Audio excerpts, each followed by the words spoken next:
Halo kawan-kawan sekalian, di sini izinkan kami untuk menjelaskan tentang asas-asas penyelenggaraan dalam pemerintahan daerah.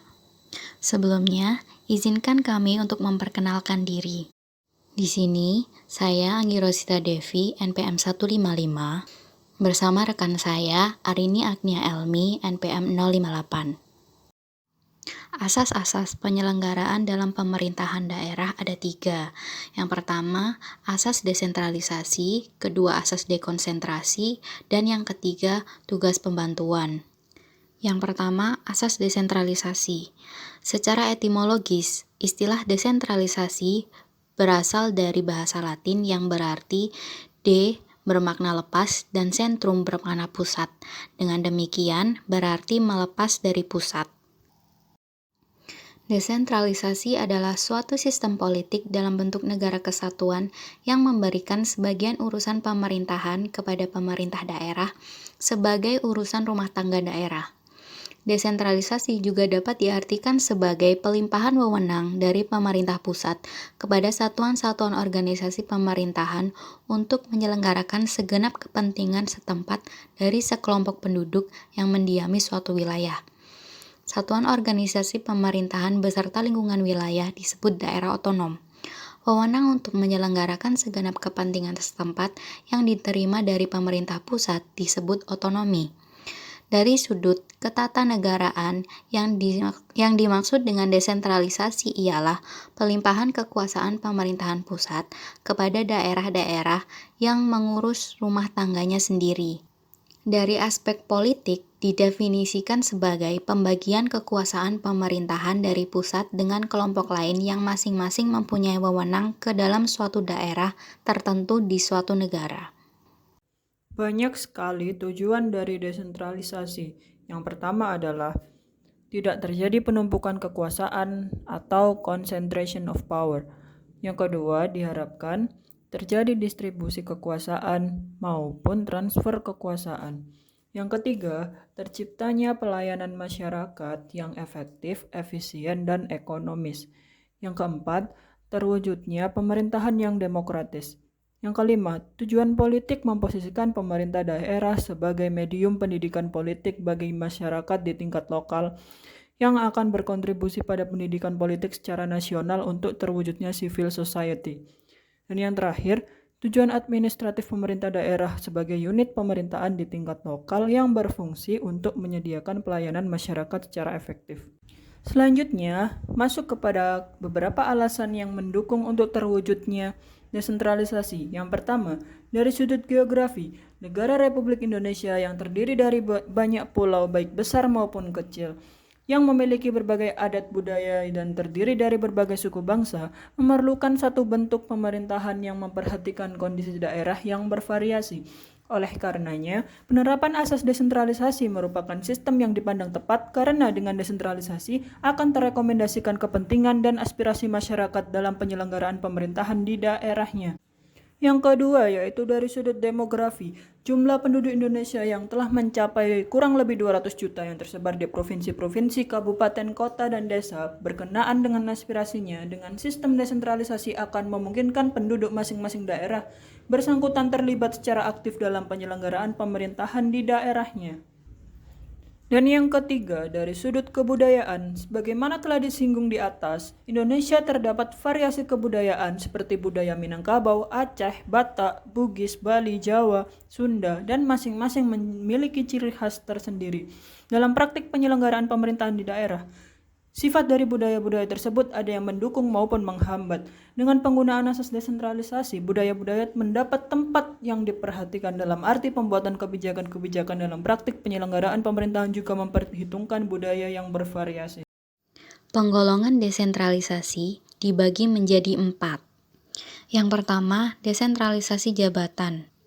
Ialah pemancaran kekuasaan dari atasan kepada bawahan sehubungan dengan kepegawaian atau jabatan dengan maksud untuk meningkatkan kelancaran kerja. Kedua, desentralisasi kenegaraan. Ialah penyerahan kekuasaan untuk mengatur daerah dalam lingkungannya sebagai usaha untuk mewujudkan asas demokrasi dalam pemerintahan negara. Ketiga, desentralisasi Teritorial ialah penyerahan kekuasaan untuk mengatur dan mengurus rumah tangganya sendiri. Yang terakhir, desentralisasi fungsional ialah pelimpahan kekuasaan untuk mengatur dan mengurus fungsi-fungsi tertentu. Desentralisasi berdasarkan pasal 1.8 Undang-Undang Nomor 23 Tahun 2014 tentang Pemerintahan Daerah dinyatakan bahwa desentralisasi adalah penyerahan urusan pemerintahan oleh pemerintah pusat kepada daerah otonom berdasarkan asas otonomi daerah.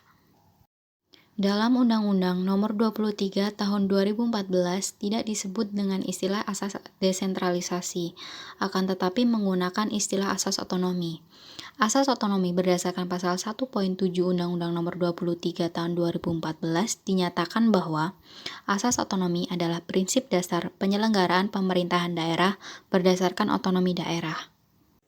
Lalu kita masuk pada asas yang kedua, yaitu asas dekonsentrasi. Berdasarkan pasal 1.9 Undang-Undang Nomor 23 Tahun 2014 tentang Pemerintahan Daerah, dekonsentrasi adalah pelimpahan sebagian urusan pemerintahan yang menjadi kewenangan pemerintah pusat kepada gubernur sebagai wakil pemerintah pusat, kepada instansi vertikal di wilayah tertentu, atau kepada gubernur dan bupati atau wali kota sebagai penanggung jawab urusan pemerintahan umum.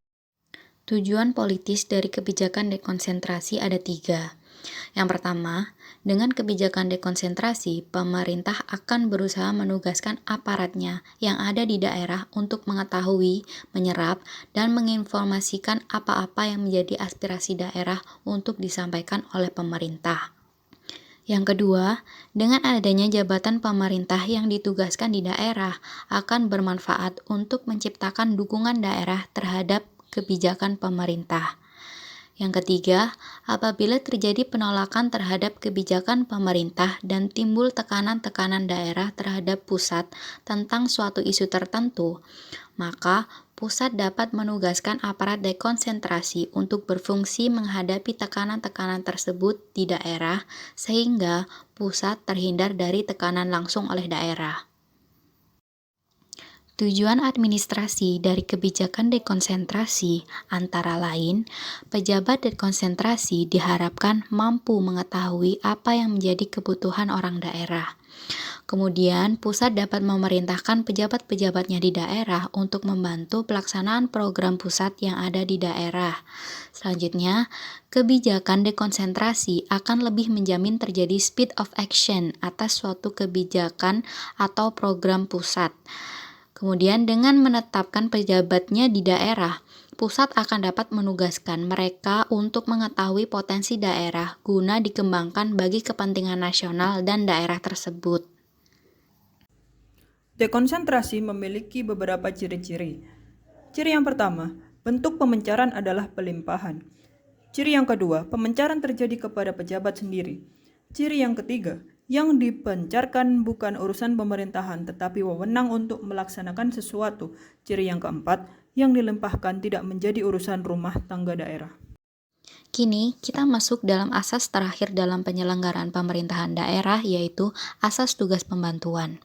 Berdasarkan pasal 1.11 Undang-Undang Nomor 23 Tahun 2014, dinyatakan bahwa tugas pembantuan adalah penugasan dari pemerintah pusat kepada daerah otonom untuk melaksanakan sebagian urusan pemerintahan yang menjadi kewenangan pemerintahan pusat atau dari pemerintah daerah provinsi kepada pemerintah daerah kabupaten atau kota untuk melaksanakan sebagian urusan pemerintahan yang menjadi kewenangan dari pemerintah daerah provinsi. Istilah ini berasal dari Belanda medebewijn, yang berasal dari kata mede yang berarti serta atau turut, dan bewaan yang berarti berkuasa. Menurut Ating Syarifuddin, tugas pembantuan adalah mengikut sertakan pemerintah daerah secara gotong royong untuk melaksanakan tugas pemerintah pusat atau pemerintah daerah yang lebih tinggi. Kedudukan pemerintah daerah adalah sebagai pembantu. Pertanggungan jawab adalah hanya dalam pelaksanaannya saja, sedangkan hakikat urusan tersebut adalah urusan pemerintah yang menugaskannya. Kenapa sih tugas pembantuan itu perlu dilakukan? Berikut ada dasar pertimbangan mengapa tugas pembantuan itu perlu dilakukan. Yang pertama, adanya keterbatasan kemampuan pemerintah atau pemerintah daerah. Yang kedua, sifat sesuatu urusan yang sulit dilaksanakan dengan baik tanpa mengikut sertakan pemerintahan daerah.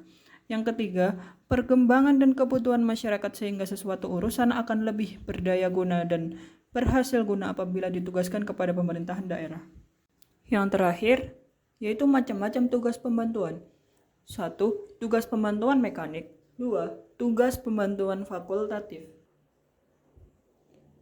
Tugas pembantuan mekanik yaitu tugas pembantuan merupakan kebebasan provinsi untuk menentukan sendiri kebijaksanaan pengaturan dan pengurusan tugas pembantuan dibatasi.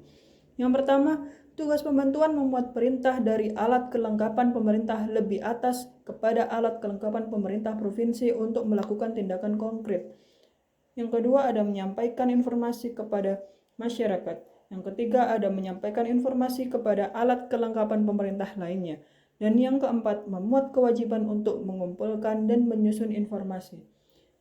Tugas pembantuan fakultatif merupakan kebebasan cara melaksanakan tugas. Sekian penjelasan dari kami tentang asas-asas penyelenggaraan pemerintah daerah. Kurang lebihnya kami mohon maaf. Terima kasih. Wassalamualaikum warahmatullahi wabarakatuh.